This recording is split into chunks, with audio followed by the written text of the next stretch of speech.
네, 편히 앉으시기 바랍니다. 예수 그리스도 이름으로 하나님의 말씀 증거하겠습니다. 오늘 잘 하나님의 말씀 신명기서 30장에 있는 말씀 함께 보도록 하겠습니다. 신명기서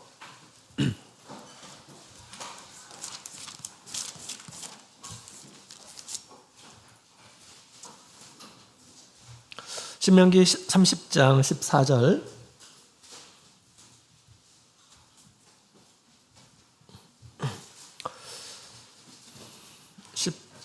14절에 있는 말씀 신명기 30장 14절 함께 우리 읽어보도록 하겠습니다. 마치겠습니다. 시작. 오직 그 말씀이 내게 심히 가까워서 내 입에 있으며 내 마음에 있은즉 내가 이를 행할 수 있느니라. 아멘. 할렐루야. 네, 반갑습니다. 오늘 거룩한 안식일 시작하는 시간이죠. 시간 우리 하나님께 마음을 두고 또 주님의 말씀을 따라서 믿음으로 하나님의 전에 이르신 우리 모든 성도님들께 우리 하나님의 하늘로부터 오는 그러한 평안과 안식이 여러분의 심령 가운데 가득하기를 원합니다. 우리 어제는 우리 박수민 자매님 아버님께서 외할아버지께서 이렇게 이제 돌아가셨죠. 그래서 또 장례식에 이렇게 다녀왔습니다. 장례식에 다녀올 때마다 늘 그런 생각을 합니다. 하나님 앞에서 잘 살고 있나 이런 생각을 계속 합니다. 특별히 우리 그 돌아가신 우리 부친은 우리 박영주 부친 친구라고 이렇게 얘기를 하시더라고요. 친구가 또 하나님의 부르심을 받았습니다. 그 마음 어떨까 이런 생각을 이렇게 해봤습니다. 점점점 우리의 삶이 가까워지고 있다라는 그런 생각이 이렇게 듭니다. 항상 죽음 가운데에서 또 자신의 삶이 하나님 앞에 점점 가까워지고 있다는 생각으로 우리가 준비를 해야 하겠습니다. 그런데 우리가 참여를 하게 되면 또 마땅히 우리가 만날 이런 사람들을 또 많이 만날 수 있는 것 같습니다. 그동안 우리 직장 생활 때문에 자주 오지 못했던 우리 박수민 우리 자매님을 만났습니다. 그리고 이제 앞으로 믿음 생활 다시 하겠다고 이렇게 얘기도 하고 했고요. 또 그 어머님도 만나게 되고 또 집안 형편들도 이렇게 보게 되고 그렇습니다. 또 우리의 믿음의 지체들도 우리가 볼 수가 있고 또 마땅히 관심을 가져야 할 그런 사람들을 또 만나게 되는 것 같습니다. 더욱 이러한 일에 우리가 힘써서 위에서 함께 기도해주고 또 믿음으로 건면하는 믿음 생활이 되었으면 좋겠습니다. 자, 여러분, 우리 하나님께서는 우리 하나님의 성도들이 이 세상에 빛으로 이렇게 드러나기를 원하십니다. 믿지 않는 이러한 사람들에게 하나님의 선하신 뜻을 나타내는 이러한 사람들이 되기를 원하십니다. 우리가 어떻게 빛을 나타낼 수 있을까요? 그 도구로 주신 것이 바로 이 성경, 하나님의 말씀입니다. 하나님의 말씀에는 하나님의 뜻이 다 담겨져 있어요. 그죠? 그래서 우리가 하나님의 말씀을 믿음을 가지고 하나님의 말씀을 또한 실천하며 하나님의 말씀을 전하게 될 때 그 말씀은 곧 사람의 영혼을 구원하는 복음이자 진리입니다. 오늘 이 시간에도 우리 이 성경에 대한 그런 믿음에 대해서 함께 다시 한번 살펴보고 성경을 우리가 더욱 신뢰하고 또 성경의 말씀을 진리로 인식하며 이 말씀을 전함으로 우리 사람들을 구원하는 그런 일에 힘쓰는 저 여러분이 되었으면 좋겠습니다. 본문에 있는 말씀을 보게 되면 우리 하나님의 말씀은 우리하고 너무너무 밀접한 관계를 가지고 있다라고 그렇게 얘기하고 있습니다. 하나님의 말씀은 멀리 있는 것이 아니다라고 그렇게 나와 상관없는 그런 말씀이 많다 이렇게 생각해서는 안 돼요. 또 하나님 말씀은 너무 어려운 것이다 이렇게 생각해서도 안 됩니다. 우리 30절 11절에 보면 내가 오늘날 내게 명한 이 명령은 내게 어려운 것도 아니요 먼 것도 아니라 라고 그렇게 얘기하고 있죠. 절대 어려운 것이 아니다. 또 멀리 있는 것이 아니다. 너무너무 가까워서 내 입에 있은즉 내 마음에 있게 되고 내가 이를 행할 수 있다라고 그렇게 이야기를 하고 있습니다. 우리는 하나님의 말씀을 믿어야겠습니다. 하나님의 말씀은 나와 상관없는 말씀이 하나도 없어요. 다 나와 상관이 있는 그런 말씀입니다. 그래서 지난 시간에 우리 하나님의 말씀을 여러 가지 비유를 통해서 얘기해 주고 있는데 그것은 오늘 평상시에 우리가 늘 굉장히 중요하고 또 늘 이런 것들을 우리가 사용하는 이런 것들을 가지고 하나님의 말씀이 우리 삶에 어떤 역할을 하는지를 알려주기 위해서 성경이 하나님의 말씀을 비유로서 여러 가지로 이렇게 표현을 합니다. 그래서 지난 시간에 우리가 하나님의 말씀은 거울과 같다라고 그렇게 얘기하죠. 거울을 제대로 보지 않는 이런 사람들은 자기의 얼굴이 어떤지를 잘 모릅니다. 자기가 어떻게 살고 있는지를 몰라요.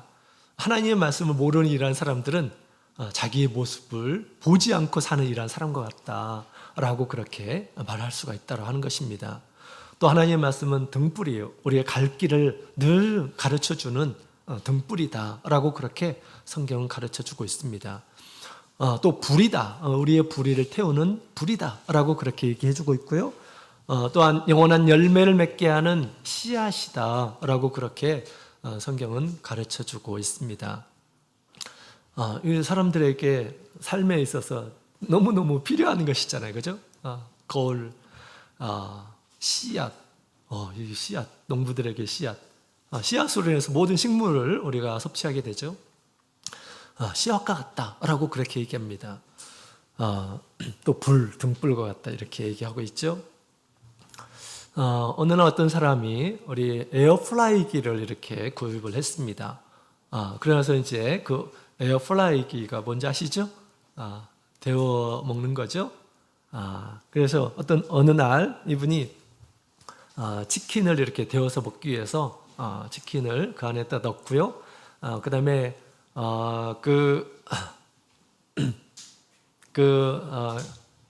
겉이 마를까봐 물을 이렇게 부었다고 합니다. 결과적으로 어떻게 됐을까요? 막 펑펑펑펑 하면서 이 기계가 고장이 났다고 합니다. 그래서 그것을 가지고 AS 센터에 갔대요. 그래가지고 이런 소리가 나면서 이렇게 이 기계가 망가졌습니다. 라고 했더니 그 안내하시는 분이 그 제품 설명서를 안 보셨습니까? 라고 그렇게 물었답니다. 그래서 제품 설명서를 이렇게 보니까 절대 물이나 액체를 내부에 붓지 마세요. 라고 이렇게 써 있다라는 거예요. 그때서야 알게 되었습니다. 에어프라이기에는 물을 넣어서는 안 되겠구나. 라는 것을 그때 알았어요. 제품 설명서를 보고서야 이렇게 알았다고 하는 것입니다. 우리 인생도 마찬가지입니다. 우리 인생은 사람은 하나님께서 만들었어요. 하나님께서 사람을 만드시고 어떻게 사는 것이 이 세상에서 안전하게 살고 행복하게 사는지, 어떻게 사는 것이 정말 이 세상에서 의미 있는 삶을 사는 것인지에 대해서 하나님께서 마치 우리 인생 우리 사용 설명서를 써주셨다고 하는 것입니다. 어디에 썼을까요? 바로 성경이 바로 우리 사용 설명서다라고 하는 것입니다. 그런 많은 사람들이 우리 설명서를 무시하면서 이렇게 살죠. 자기 생각대로, 자기 뜻대로 살다가 실패를 경험하고 또 고장이 나고 또 낙심을 하고 어떤 사람들은 또 하나님께 항의를 하기도 하고 그렇습니다. 그러나 하나님께서 이미 설명서를 이미 준 바가 있어요. 어리석은 이런 사람들은 보지 않고 자기 뜻대로 하는 거 나중에 후회를 합니다. 하나님께서 이미 우리에게 우리의 삶의 설명서를 성경 하나님의 말씀을 통해서 우리에게 가르쳐주고 있다라고 하는 것입니다. 어떤 사람이 구원을 얻는지, 어떤 사람들이 지옥에 가는지 이미 우리 하나님께서 말씀을 통해서 구원 얻는 그런 길들을 다 알려주셨어요. 어떤 사람들이 하나님의 심판을 받아서 침륜에 이렇게 빠질지, 뭐 천국에 갈 때만 그렇습니까? 그렇지 않아요. 이 세상에서도 마찬가지예요. 이 세상에서 어떤 사람들이 공고함을 당하는지, 환난을 당하는지, 다 우리 하나님께서 말씀을 통해서 우리에게 이야기를 하고 있습니다. 내가 장차 화를 당할 것인지, 내가 축복을 받을 것인지 다 성경이 기록되어 있다고 하는 것입니다. 생사화복이 다 하나님의 주장하시고 그 하나님의 기준을, 절대적인 그런 기준을 말씀을 통해서 사실 우리에게 이미 준 것입니다. 우리 성경은 사람의 유래, 또 인생의 목적, 우리가 추구해야 할 것, 우리가 피해야 될 것, 그죠? 또 죽음 이후의 삶까지 하나님께서 다 가르쳐주고 있다고 하는 것입니다. 그래서 성경은 너무 우리와 밀접한 그런 관계를 가지고 있습니다. 우리는 성경에 대한 절대적인 믿음을 가지고 이것은 하나님께서 나에게 주신 그런 말씀이다 라고 생각하고 그 하나님의 말씀을 나의 삶의 기준으로 삼아서 하나님의 축복을 얻는 이러한 사람들, 하나님께서 우리에게 주시는 그런 영원한 생명을 얻는 이러한 사람들이 우리가 되어야겠습니다. 하나님을 믿으면서도 우리 하나님께 책망을 받고 하나님의 진노를 당하고 이런 사람들이 있었어요. 이스라엘 백성들이 그랬습니다. 구약, 그죠? 하나님을 믿는다고 하면서 하나님께 오히려 진노를 당하는 이러한 그런 민족들을 보게 됩니다. 왜 그럴까요? 하나님의 말씀을 제대로 믿지를 않습니다. 그래서 자기 뜻대로, 자기가 하고 싶은 대로, 자기가 추구하고 싶은 대로 하는 것이에요. 그것이 인생의 기준이 아닌데, 그러면 실패하게 되는데 그들이 하나님의 말씀을 주목하지 않았다고 하는 것입니다. 우리는 하나님의 말씀이 가장 나의 삶을 안전하게 지켜주는 이 방패이고 또 요새입니다. 성벽이에요. 그래서 그 말씀을 따라서 우리가 삶으로 인해서 하나님의 보호하심을 얻고 하나님의 축복을 얻는 그런 삶이 되기를 원합니다. 자, 그러면 우리 계속해서 우리 성경은 우리에게 있어서 어떤 것인지를 우리가 비유를 통해서 함께 계속해서 살펴보도록 하겠습니다. 자, 우리 다섯 번째 우리 베드로전서 2장 2절에 있는 말씀을 함께 다 같이 보시겠습니다. 베드로전서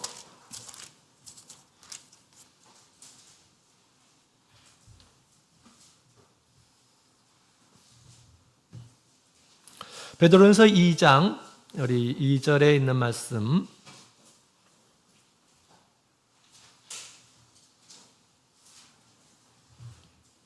네, 같이 읽겠습니다. 시작. 갓난 아이들과 같이 순전하고 신령한 젖을 사모하라. 이는 이로 말미암아 너희로 구원에 이르도록 자라게 하려 함이라. 아멘. 자, 하나님의 말씀은 우리를 자라게 하는 영혼의 양식이다 라고 그렇게 지금 이야기를 하고 있습니다. 자, 이 어린아이에게 있어서 어머니 젖은 생명과 같습니다. 요즘에는 뭐 분유도 나오고 뭐 이러겠지만 옛날에는 그러지는 않았죠. 어머니의 젖을 먹지 않으면 어린아이가 먹지 않으면 죽을 수밖에 없어요. 생명과 같은 것이죠. 특별히 우리 어머니, 지금도 우리 어머니가 주는 이런 초유는 굉장히 좋은 그런 영양분을 이렇게 주죠. 그래서 면역력을 이렇게 강화시키고 또 장 기능을 잘 이렇게 되도록 유지를 시켜주고 또 황달의 예방을 이렇게 주기도 하면서 아주 다양한 효능이 있다라고 그렇게 이야기를 하고 있습니다. 이처럼 우리 아이에게 있어서 우리 어머니의 젖은 너무너무 중요한 것입니다. 자, 그와 같이 우리에게 있어서 우리의 어떤 육체적인 생명이 아니라 영적인 영혼의 이 생명이 되는 것이 뭐냐? 바로 생명의 그 양식이 뭐냐? 하나님의 말씀임을 지금 이렇게 이야기를 하고 있는 것입니다. 비유를 통해서 우리에게 얘기해주고 있다고 하는 것이죠. 그래서 우리 영혼을 자라게 하는 것은 우리 하나님의 말씀임을 지금 이렇게 이야기해주고 있습니다. 그 하나님의 말씀의 특징에 대해서 이렇게 얘기하고 있죠. 이것은 순전한 젖이다 라고 그렇게 이야기를 하고 있습니다. 순전한 젖을 사모하라. 하나님의 말씀은 우리에게 순전한 젖이다. 순전하다라고 하는 것은 거짓이 없는 순수한 어떤 오염도 없는 양식이다 라고 그렇게 이야기를 하고 있습니다. 우리가 세상 지식은 성경에 있는 말씀, 성경의 지식과 많이 달라요. 세상 지식은 무엇을 통해서 우리가 봅니까? 많은 책을 통해서 우리가 세상의 어떤 지식들을 보죠. 그런 세상의 지식들, 이런 것들은 다 목적이 있어요. 그죠? 책이 나오는 목적이 뭡니까? 이윤을 추구하고 돈 벌려고 사람들이 자기의 경험들 이런 것들 해가지고 이렇게 책을 만들죠. 또 자기의 어떤 이름을 알리려고 하는 이러한 사람들도 책을 이렇게 냅니다. 또 뭔가 목적이 있어요. 그러나 우리 하나님의 목적은 오로지 하나님의 말씀, 우리에게 주신 하나님의 말씀은 하나님께서 뭐 돈 벌려고 그런 걸까요? 그렇지 않아요. 오직 다 우리 인생을 위해서, 우리 자신을 위해서 우리 하나님께서 주시는 것입니다. 오직 사람을 위해서, 그죠? 진리가 무엇인지를 가르쳐 주십니다. 그래서 사람들에게 교훈과 책망과 바르게 함과 의로 교육하기에 좋은 책이다라고 그렇게 이야기를 하고 있습니다. 그래서 우리 성경을 통해서 우리 사람의 본래의 모습을 회복하도록 하기 위해서 하나님께서 성경, 하나님의 말씀을 주신 것입니다. 우리의 본래의 모습을 회복하도록, 그런 본래의 모습이 회복되도록 하기 위해서 우리가 성경을 보는 것입니다. 하나님 앞에서. 하나님이 처음 만드실 때 보기에 심히 좋았죠. 우리 하나님의 피조물로서 하나님 보시기에, 조물주인 우리 하나님 보시기에 심히 아름다운 모습으로 우리가 나타내기 위해서 우리가 우리 영혼의 이 순수한 이런 양식을 우리가 귀중히 여기며 이 양식을 우리가 늘 사모하고 먹는 데 힘을 써야 하겠습니다. 또 우리 하나님 말씀을 신령한 젖이다 라고 그렇게 얘기하죠. 영적인 것이다 라고 그렇게 얘기합니다. 우리가 세상의 음식은 육적인 생명을 지키기 위해서 먹는 건데 육은 이 세상에 있는 동안만 있습니다. 그러나 우리 영혼은 영혼이 사는 것이죠. 그래서 영혼의 젖은 우리에게 더 소중한 것입니다. 영혼의 유익을 위해서 제공된 양식이 바로 우리 하나님의 말씀이다 라고 그렇게 이야기를 하고 있습니다. 그래서 우리 하나님의 말씀은 우리가 구원에 이르도록 자라게 한다 라고 그렇게 얘기해요. 어린아이가 어머님의 젖을 먹고 세상의 양식을 먹고 그러면 점점 자라나서 튼튼해지는 것처럼 우리 하나님 말씀을 잘 먹는 이러한 사람들은 그 영혼이 하나님 앞에서 점점 자라나서 아주 튼튼하게 될 것임을 얘기해 주고 있는 것입니다. 자, 이렇게 튼튼해짐으로 인해서 우리가 어떤 것들을 면할 수 있을까요? 에베소서 4장 13절부터 14절에 있는 말씀을 보면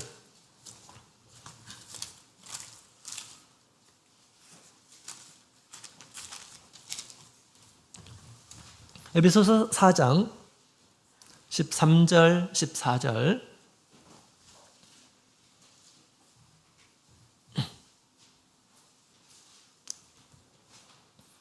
4장 13절, 14절 같이 읽겠습니다. 시작. 우리가 다 하나님의 아들을 믿는 것과 아는 일에 하나가 되어 온전한 사람을 이루어 그리스도의 장성한 분량이 충만한 데까지 이르리니 이는 우리가 이제부터 어린아이가 되지 아니하여 사람의 괴술과 간사한 유혹에 밀려 빠져 모든 교훈의 풍조에 밀려 유동치 않게 하려 함이라. 아멘. 하나님의 말씀으로 점점 자라서 우리 이 세상에 이 사람의 괴술, 인간의 어떤 괴술과 그리고 이 괴술은 간사한 속임을 나타내는 거죠. 그 다음에 간사한 유혹 이런 것들에 빠져서 요동치 않게 하기 위해서 하나님의 말씀이 필요합니다. 성경적인 지식 또 예수님에 대한 그런 알미 중요하다라고 하는 것을 얘기하고 있습니다. 그래서 우리가 이제 우리 하나님의 말씀으로 인해서 우리가 구원을 이르러야 합니다. 구원이 이르도록 자라나야 돼요. 구원은 우리가 죄 사함의 어떤 구원으로 끝나는 것이 아니에요. 예수님 오실 때까지 또 내가 생명을 다하기까지 끊임없이 나의 영적인 생명을 지키는 일을 힘써야 됩니다. 그죠? 하나님의 말씀으로 자기 자신을 지켜나가야 된다는 것입니다. 왜냐? 왜 그럴까요? 끊임없이 우리에게 대적이 있어요. 우리의 생명을 빼앗는 대적들이 있다고 하는 것입니다.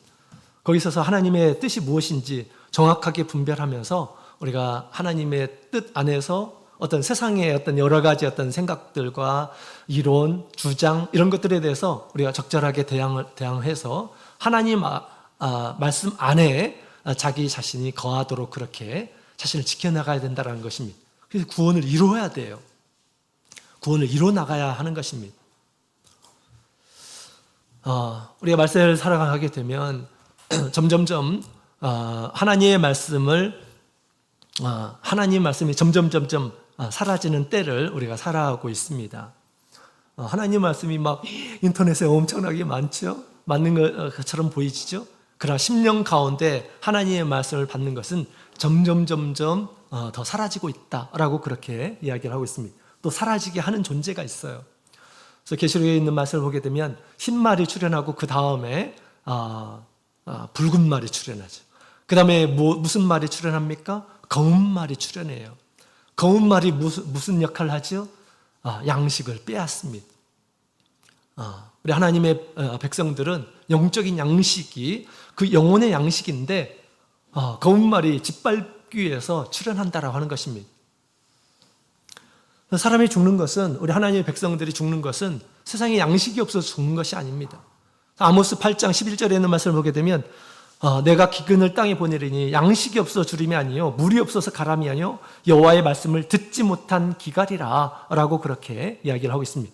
하나님의 말씀을 듣지 못하게 되면 기갈, 굶주림으로 인해서 죽게 된다라고 하는 것을 얘기해 주고 있습니다.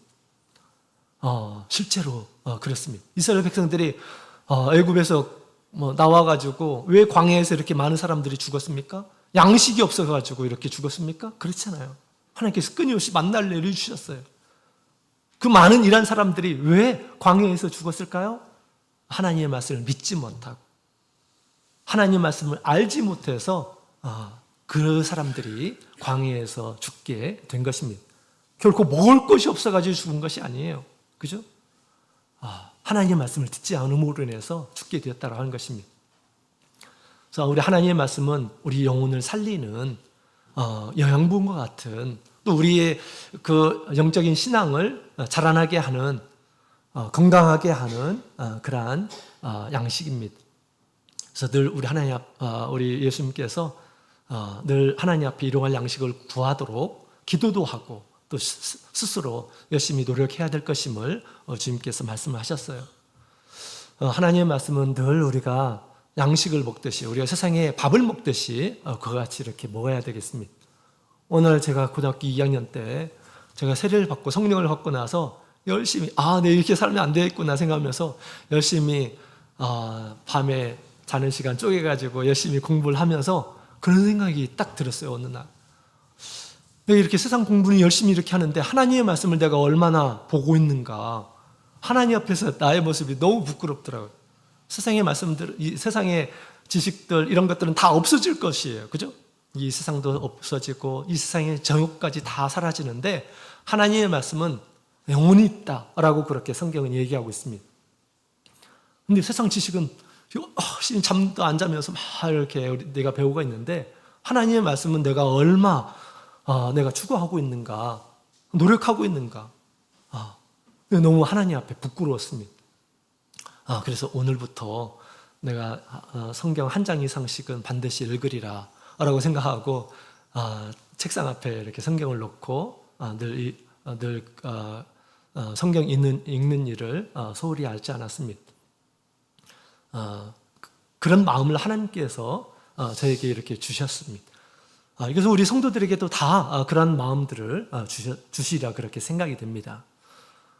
내 영혼을 구하기 위해서 하나님께서 반드시 우리의 마음을 그렇게 감동시켜 주셔서 하나님의 말씀을 추구하도록 그렇게 하실 것입니다. 그 말씀을 내가 믿음으로 듣는가, 듣지 않는가, 이게 중요한 것이죠. 그죠? 그래서 우리 하나님의 말씀이 이와 같이 우리를 자라게 하는 영혼의 양식이다라고 그렇게 이야기를 하고 있습니다. 우리 하나님의 말씀을 듣지 않고 사는 이러한 사람들은 양식을 먹지 않고 사는 이러한 사람들과 같습니다. 정말 그래요. 그래서 한 가정이 다른 지역으로 이렇게 이사를 갔어요. 좀 멀다라고 해서 교회가 멀다라고 해서 가지 않으려고 이렇게 막 권면을 해도 가지를 않고 그런 거예요. 그런데 우리 하나님께서 그의 자녀를 통해서 그 영적인 형편을 이렇게 보여주시더라고요. 거식증이 걸려가지고 먹질 않는, 그래서 막 빼마른 해골과 같은 그런 모습으로 이렇게 있는 겁니다. 그 아이가 굉장히 똑똑하기도 하고 그랬었는데 우리 하나님의 집에 가서 우리 하나님의 말씀을 이렇게 듣고 또 가정에서도 하나님의 말씀을 듣고 보고 해야 되는데 그런 생활이 없었어요. 그걸 하나님께서 육신의 어떤 모습을 이렇게 보여주시더라고요. 기도하는데 그것이 이렇게 제 앞에 드러나면서 그 영적인 형편이 어떤 모습인지를 하나님께서 알려주셨습니다. 그래서 신방을 가서 그런 이야기를 이렇게 해드렸어요. 이처럼 우리 하나님의 말씀을 멀리하게 되면 자신의 영적인 생명을 미워하는 것입니다. 돌보는 일이 아니에요. 세상의 썩은 양식들만 위해서 사는 그런 삶이에요. 영적인 양식, 우리 영혼을 풍부하게 하는 그런 양식인 하나님의 말씀을 늘 가까이 두고 우리가 그 말씀을 이해하기 위해서 노력하고 듣고 해야 하겠습니다. 그것이 자기 영혼을 사랑하는 일입니다. 또 이것을 위해서 하나님께서 하나님의 말씀을 우리에게 주신 것이죠. 자, 그렇습니다. 자, 그 다음에 두 번째로 우리 하나님의 말씀은 보물보다 더 귀하다라고 이렇게 얘기합니다. 시편 19편에 있는 말씀을 함께 보도록 하겠습니다. 시편 19편.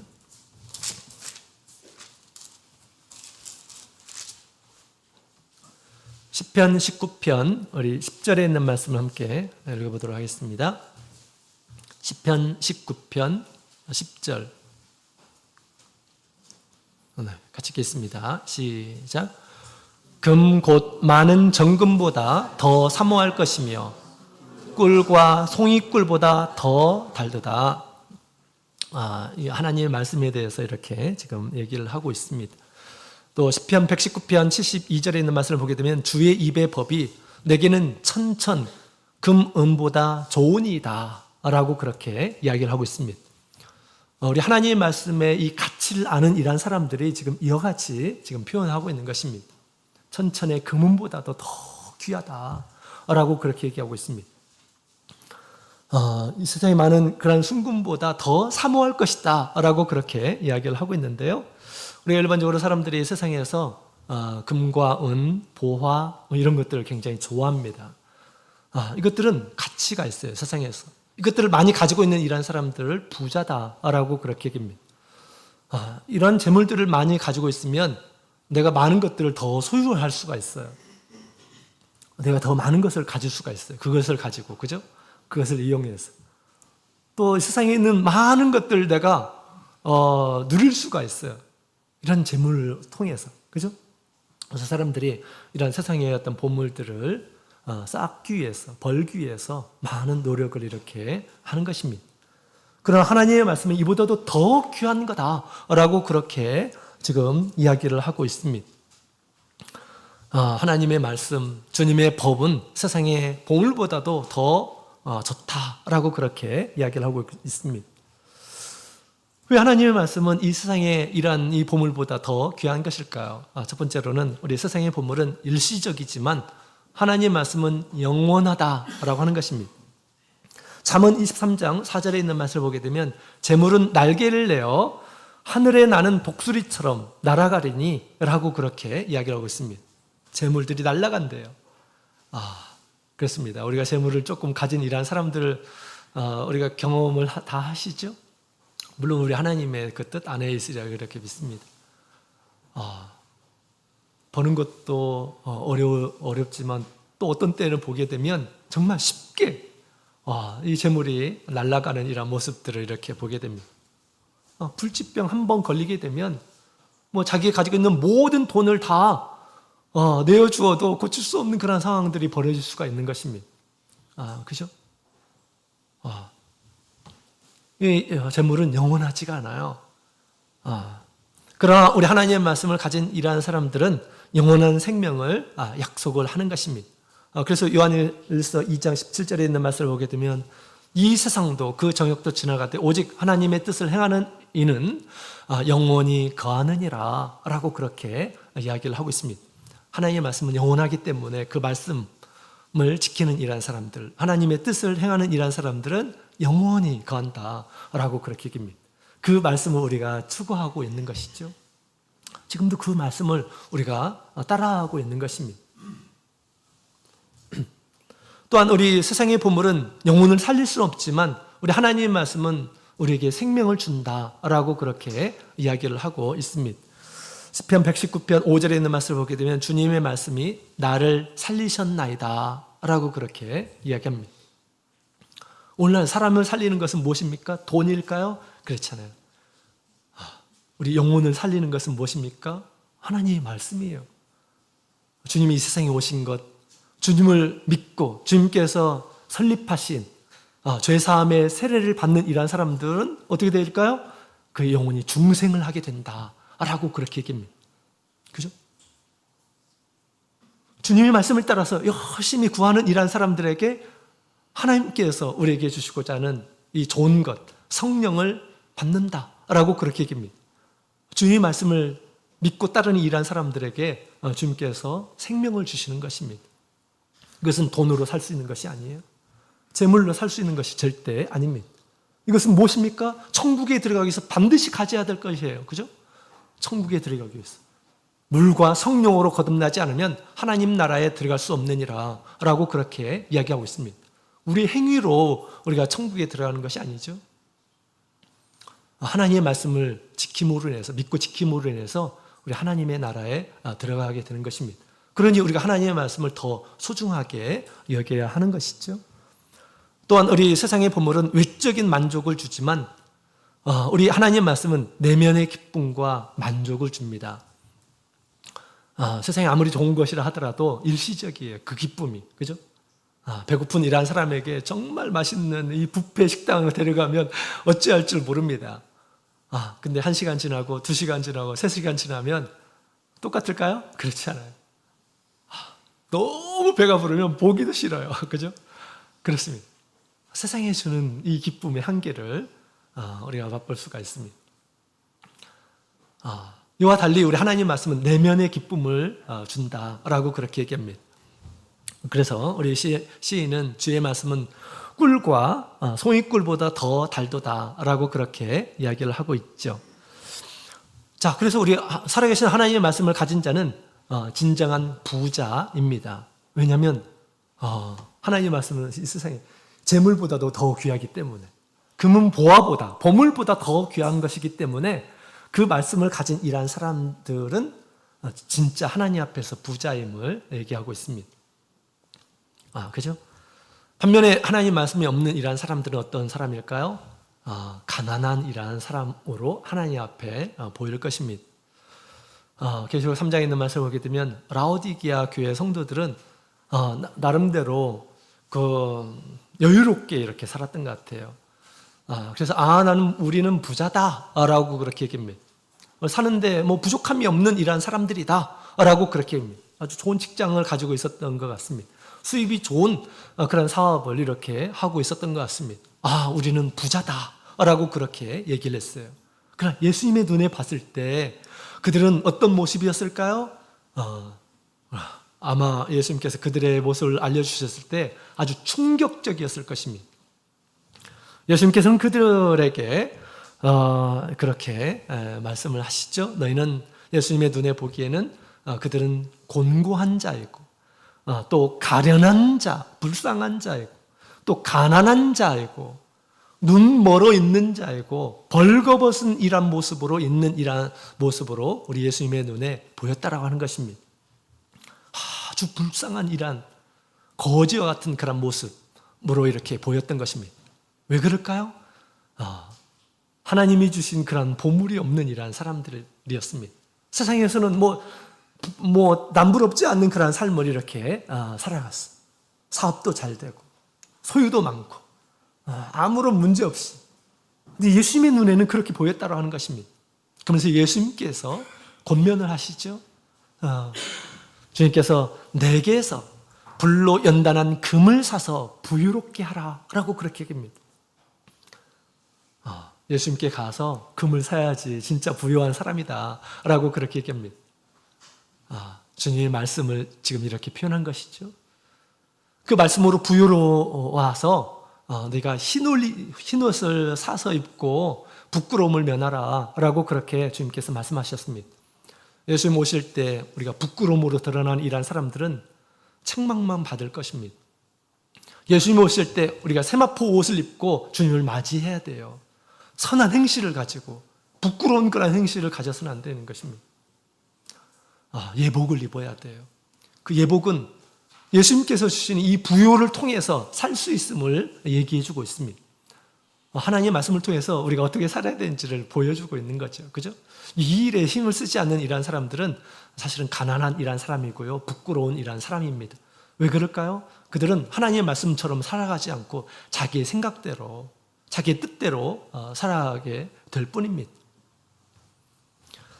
그래서 우리 하나님의 말씀을 가진 이러한 사람들은 진정한 부자다라고 이렇게 얘기를 하고 있는 것입니다. 우리는 하나님 믿는 이러한 사람으로서 하나님 앞에서 부자로 살아야 됩니다. 비록 세상에서는 가난하게 보여도 하나님 앞에서는 부유한 이러한 사람이 믿음의 사람이고 주님의 영접을 받는 이러한 사람들이 될 것입니다. 하나님 앞에 부유로운 이러한 삶을 사시는 우리 모든 성도님들이 다 되시기를 원합니다. 자, 그 다음에 마지막으로 우리 하나님의 말씀은 우리에게 어떤 것일까요? 하나님의 말씀은 날선 검이다 라고 그렇게 얘기하고 있습니다. 히브리서 4장 12절, 히브리서 4장 12절에 있는 말씀을 같이 보도록 하겠습니다.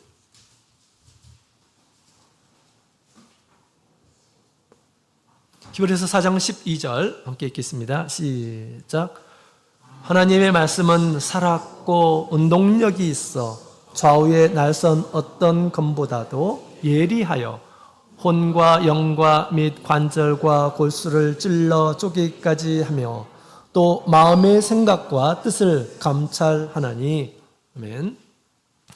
자, 에베소 6장 17절에도 이런 말씀이 있죠. 성령의 검, 곧 하나님의 말씀을 가지라 라고 이렇게 얘기하고 있습니다. 자, 하나님의 말씀은 지금 검으로 이렇게 비유를 하고 있어요. 검이라고 하는 것은 전쟁할 때 필요한 그런 도구이죠. 그 무기입니다. 전쟁에서 승리를 하려면 고대 승리하려면 칼을 가지고 있어야 돼요. 검을 가지고 있어야 돼요. 보통 검을 가지고 이렇게 싸웠죠. 검을 가지고 또 검을 잘 활용을 해야 됩니다. 그래야지 싸움에서 이길 수가 있어요. 전쟁이 일어났는데 검이 없어요. 상대방은 검이 있는데 제대로 싸워서 승리할 수 있을까요? 승리할 수가 없게 되는 것입니다.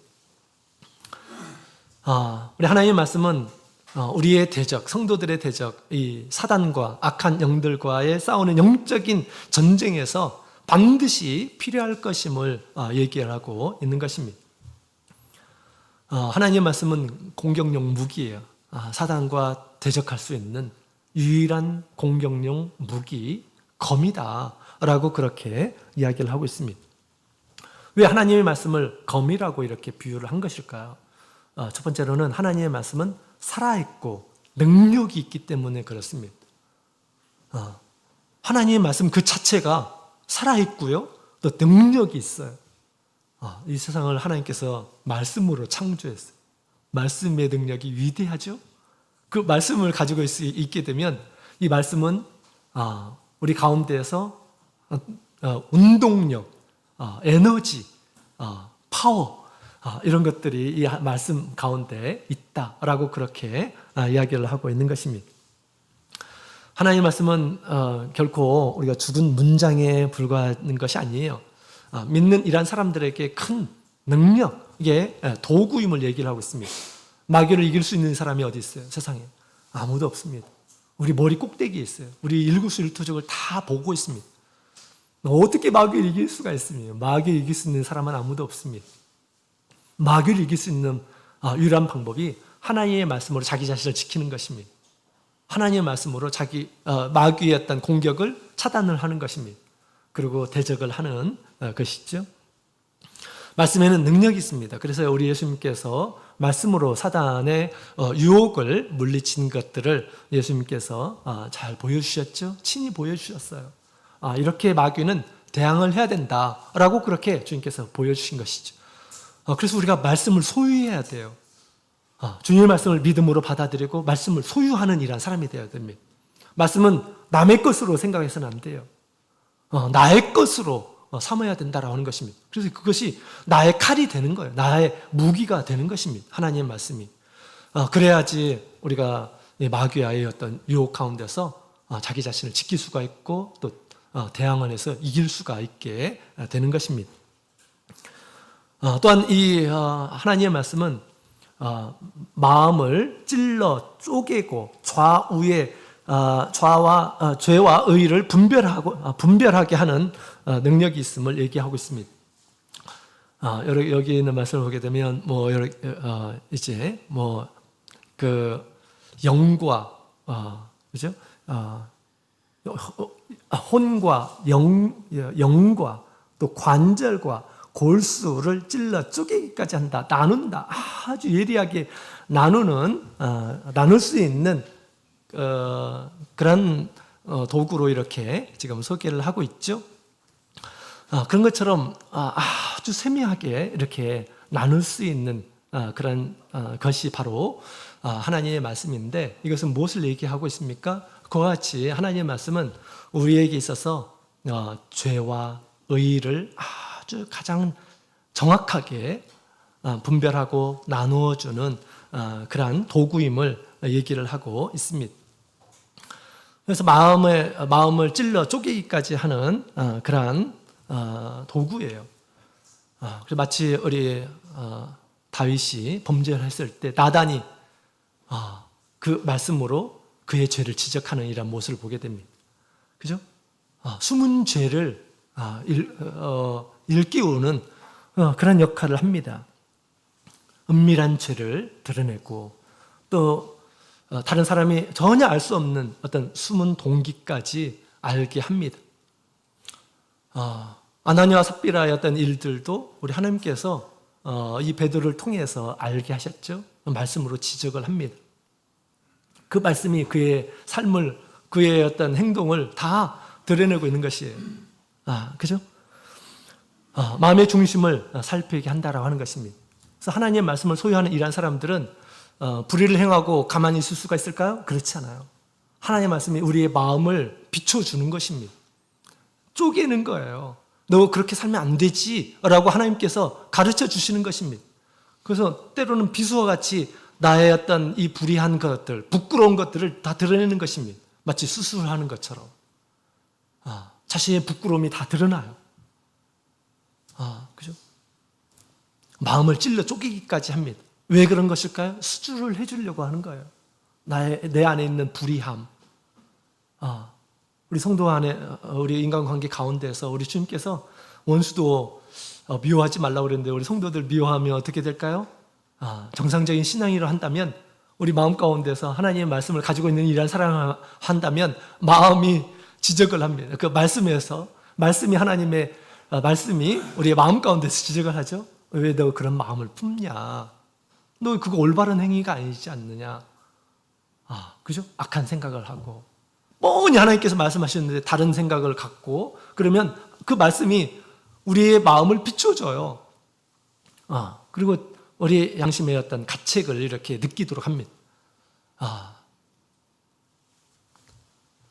하나님의 말씀은 너무나 날카로운 그런 검입니다. 우리의 불의함, 우리의 부끄러운 모습, 연약한 그런 모습들을 주님께서 다 낱낱이 보게 해주신다라고 하는 것입니다. 감사한 일이에요. 왜 이럴까요? 하나님 말씀은 우리를 하나님 앞에서 온전하게 세워주시기 위해서 하나님께서 우리 가운데서 그렇게 역사하는 것이에요. 마치 다윗에게 나단이 그렇게 말씀으로 지적한 것처럼 말씀이 우리 삶에서 그렇게 지적을 하는 것입니다. 그럴 때 우리가 어떻게 해야 될까요? 성령은 우리 가운데서 죄를, 죄악을 밝히시는 분이 우리 계신다고 그랬죠? 성령이 쓰는 것이 무엇입니까? 하나님의 말씀이. 성령의 검, 곧 하나님의 말씀이라 라고 그렇게 얘기하지 않습니까? 성령은 더 하나님의 말씀을 빛나게 해요. 더 예리하게 합니다. 그리고 우리의 마음을 지적을 하는 것입니다. 왜? 하나님 앞에서 더욱 온전한 그런 모습으로 세워주기 위해서, 온전한 사람이 되게 하기 위해서 하나님께서 말씀을 통해서 이렇게 우리의 마음을 지적한다라고 한 것입니다. 그 다음에 세 번째로 우리 사단의 거짓과 유혹, 시험에 맞서 싸울 수 있는 무기이기 때문에 이 하나님의 말씀을 검이다라고 그렇게 얘기하는 것입니다. 성령이 사용하는 이 무기도 하나님의 말씀이에요. 이처럼 하나님의 말씀을 가질 때 마귀로부터 자기 자신을 보호할 수가 있습니다. 하나님께서 이렇게 나에게 이런 말씀을 하셨지, 그 말씀으로 자기 자신을 지켜내가야 하는 것입니다. 우리가 자기의 어떤 생각으로 하나님의 말씀을 이렇게 변질시키고 그리고 말씀을 지키지 않고 변명하고 이래서는 안 되겠습니다. 예리한 검처럼 또 자신을 내면을 이렇게 꿰뚫게 하고 또 죄를 드러내고 또 사단의 공격을 막고 승리하게 하는 이 유일한 무기가 곧 하나님의 말씀임을 얘기해 주고 있습니다. 그래서 우리 하나님의 말씀을 우리가 잘 배우고 또 믿고 또 훈련하고 사용할 수 있어야 하겠습니다. 말세에 우리 승리하는 성도들의 모습을 우리 계시록에 있는 말씀을 보게 되면 백마를 타고 주님을 따르며 그 검을 가지고 따르는 자다라고 그렇게 얘기하고 있습니다. 그 검이 어디서 나올까요? 그의 입에서 나온다라고 그렇게 얘기하고 있습니다. 검이 없으면 승리할 수가 없어요. 주님을 따르고 입에서 검을 내어서 대적과 싸워서 이기는 이란 사람들이 승리의 성도들의 모습으로 드러날 것임을 얘기를 하고 있습니다. 그처럼 우리 계시록 12장 11절에 있는 말씀을 보게 되면 우리 성도들이 이제 이긴 이라는 형제들이 있었는데 그 이긴 형제들은 이렇게 얘기하고 있죠. 또 여러 형제가 어린 양의 피와 자기의 증거하는 말을 인하여 저를 이기었으니 그들은 죽기까지 자기 생명을 아끼지 아니하였도다 라고 그렇게 이야기하고 있습니다. 자기의 증거하는 말을 인하여서 저를 이겼다. 지금 사단을 이겼다라는 거예요. 영적인 세계 안에서. 그들은 자기의 증거를 가지고 있어요. 자기의 증거를 가지고 사단을 어떻게 이길 수가 있습니까? 자기의 생각일까요? 결코 그렇지 않아요. 그건 하나님의 말씀이, 하나님의 선포된 말씀을 자기의 것으로 삼은 것입니다. 그것을 자기의 증거라고 그렇게 지금 표현을 하고 있어요. 과거에는 나와 상관없는 말씀이에요. 그러나 그들은 자기의 증거, 하나님의 말씀은 누구에게 준 것일까요? 다 우리에게 주신 거예요. 그것을 자기 거 하는 이란 사람들, 그 사람들이 마귀와 싸워서 이길 것이다 라고 그렇게 이야기를 하고 있습니다. 그 말씀을 지키기 위해서 자기 목숨도 아까워하지 않는 이란 사람들이 마침내 승리하더라 라고 그렇게 이야기를 하고 있습니다. 말씀을 소유하지 않으면 이길 수가 없어요. 검이 없는 것입니다. 검이 없이 어떻게 싸워서 이길 수가 있겠습니까? 그렇죠? 앞으로 하나님의 말씀은 나의 검이다 라고 생각하시기 바랍니다. 하나님 말씀대로 하나님의 말씀 분명히 그런데 나의 아주 허술한 이 검, 전쟁에서 전혀 활용할 수 없는 그런 검을 착각해서는 안 됩니다. 자기의 생각, 자기의 가치관 다 내려놓고 하나님 말씀만이 나의 검이다. 주님의 하나님의 말씀이 나의 증거이다. 나는 하나님 말씀처럼 앞으로 살아가리라 라고 생각하면서 우리가 그 말씀을 따라서 자기 자신을 지키고 그 말씀으로 우리가 마귀의 여러 가지 속임수나 괴계에 대적을 하면서 싸워 나가야겠습니다. 우리에게 이김을 주시려고 사실 이와 같이 하나님의 말씀을 우리에게 주신 것이죠. 오늘 우리 하나님의 말씀 믿는 이란 사람들에게 생활의 기준이 됨을 우리에게 가르쳐 주셨습니다. 양식과 같아서 자기를 건강하게 자라게 하여 주시고 또 부물과 같아서 진정한 부요한 자가 되게 해주심을 말씀해 주셨습니다. 뿐만 아니라 검과 같이 자기를 마귀의 계계와 세상의 어떤 유혹에서 지켜주는 정말 고마운 도구가 될 것임을 오늘 말씀을 통해서 우리에게 들려주셨습니다.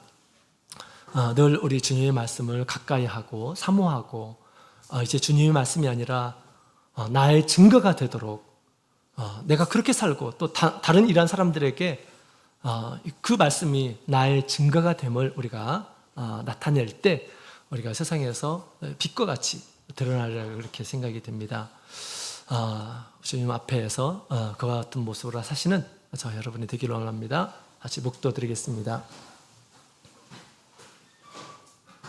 할렐루야, 아멘. 같이 우리 기도하도록 하겠습니다. 우리 시간이 됐기 때문에 함께 기도하도록 하겠습니다.